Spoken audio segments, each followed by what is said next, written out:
हरे कृष्णा हरे राम भक्तजनों। आज हम वैशाख मास महात्म्य का चतुर्थ अध्याय श्रवण करेंगे। नारद जी बोले, हे राजन, जैसे रसों में दूध, दूध से दही और दही से घृत उत्तम है, ऐसे ही मासों में कार्तिक मास, कार्तिक मास से माघ मास तथा माघ मास से वैशाख मास अधिक उत्तम है। इसमें धर्म करना बरगद की बरहा की तरह बढ़ता है। मेघ की संक्रांति में मधुसूदन भगवान का ध्यान तथा प्रातः काल स्नान कर विष्णु का पूजन करें और नीचे लिखे मंत्र से मधुसूदन भगवान की प्रार्थना करें कि हे मधुसूदन देवाधिदेव, मैं वैशाख मेष की संक्रांति भर प्रातः काल स्नान करने की कामना करता हूँ। आप इसे निर्विघ्न पूर्ण कीजिए। मैं अर्घ्य देते हुए कहे, हे मधुसूदन, आपको अर्घ्य देता हूँ, इसे भली भांति ग्रहण कीजिए। गंगादि नदी, तीर्थ, सब जलाशय मेरे दिए हुए अर्घ्य को प्रसन्नता से ग्रहण करो और मुझ पर प्रसन्न होकर यथोचित फल दीजिए। फिर वस्त्र पहनकर आहनिक कर्मों को करें। फूलों से भगवान का पूजन करें। विष्णु भगवान की वैशाख मास संबंधी कथा सुनने से वह कोटि जन्म के संचित पापों से छूटकर मोक्ष को पाता है। पृथ्वी, स्वर्ग और पाताल कहीं भी दुख नहीं पाता, कभी गर्भ में नहीं आता और न कभी माता का दूध पीता है। वैशाख मास में जो तेल मलना, दिन में सोना, कांसे के बर्तन में भोजन करना, खाट पर सोना, घर में स्नान, निषिद्ध भोजन और दोबारा भोजन, रात्रि काल में भोजन करता है और उत्तम उत्तम कथा नहीं सुनता, न किसी तीर्थ में जाकर स्नान करता है, न दान देता है, वह नरक में जाता है और चांडाल योनि को प्राप्त होता है। उसे कुत्ते की योनि 100 वर्ष तक प्राप्त होती है। फिर गधे व खच्चर की योनि प्राप्त कर नरकगामी होता है। 1000 ब्राह्मणों की हत्या का पाप किसी तरह दूर हो जाता है, परंतु वैशाख मास में स्नान आदि न करने से उसका पाप कभी दूर नहीं होता। वैशाख मास में नियम पूर्वक कमल के पत्तों पर भोजन करने से सब पापों से निवृत्त होकर विष्णु लोक मिलता है।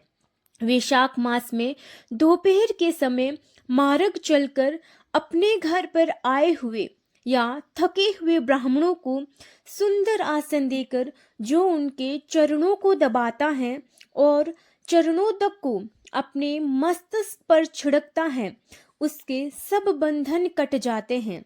उसे गंगादि संपूर्ण तीर्थों में स्नान करने के बराबर फल निश्चय ही मिलता है।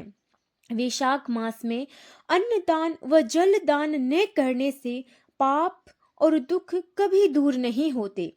प्रातः काल सूर्योदय होने पर सागर से मिलने वाली सप्त गंगा, जाह्नवी, वृद्ध गंगा, कालिंदी, सरस्वती, कावेरी, नर्मदा और वेणी में स्नान करके विष्णु भगवान में मन लगाने से 7 जन्म के संचित पाप शीघ्र ही नष्ट हो जाते हैं।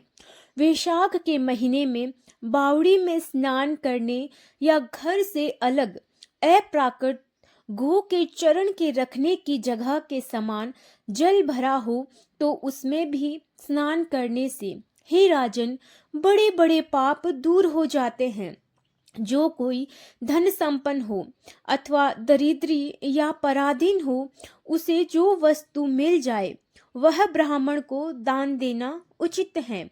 कंदमूल, फल, शाक, नमक, गुड़, बेर, पत्र, जल और छाछ जो वस्तु दान की जाएगी अपरिवर्तित होती जाएगी। दान न करने से दरिद्रता आती है, दरिद्री होने से पाप किया जाता है, पाप करने से नरक मिलता है। इसीलिए सुख की इच्छा करने वाले को अवश्य दान करना चाहिए। कोई बड़ा मकान अच्छा, सुंदर और सब सामग्रियों से शोभायमान हो, मगर उस पर छत न हो तो शोभा नहीं पाता। जैसे दया न होने पर सब गुण वृथा है, जैसे उत्तम साग भी बिना नमक के स्वादिष्ट नहीं लगता, जैसे कोई कुरूपवती स्त्री श्रृंगार होने पर भी अच्छी नहीं लगती, ऐसे ही वैशाख मास में जो धर्म, कर्म या स्नान आदि नहीं करता, उसका किया सब वृथा है। वैशाख मास में तीर्थ यात्रा, जप, यज्ञ, दान और होम आदि का फल भी अधिक होता है और तुरंत फल मिलता है। मधुसूदन भगवान इसके देव हैं। जिसने किसी प्रकार भी वैशाख मास में मधुसूदन भगवान का पूजन नहीं किया, वह मूढ़ बुद्धि होकर शुक्र की योनि पाता है। जो तुलसी दल से वैशाख मास में मधुसूदन भगवान की पूजा करता है, वह सार्वभौम राजा हो कोटि जन्म तक अनेक सुख भोगता है और फिर अपने करोड़ कुलों को लेकर विष्णु की सायुज्य मुक्ति को पाता है। हरे कृष्ण हरे राम। चौथा अध्याय यही समाप्त होता है। अगला पांचवा अध्याय कल श्रवण करेंगे। तब तक राधे राधे। जय श्री कृष्ण। हरि शरणम हरि शरणम।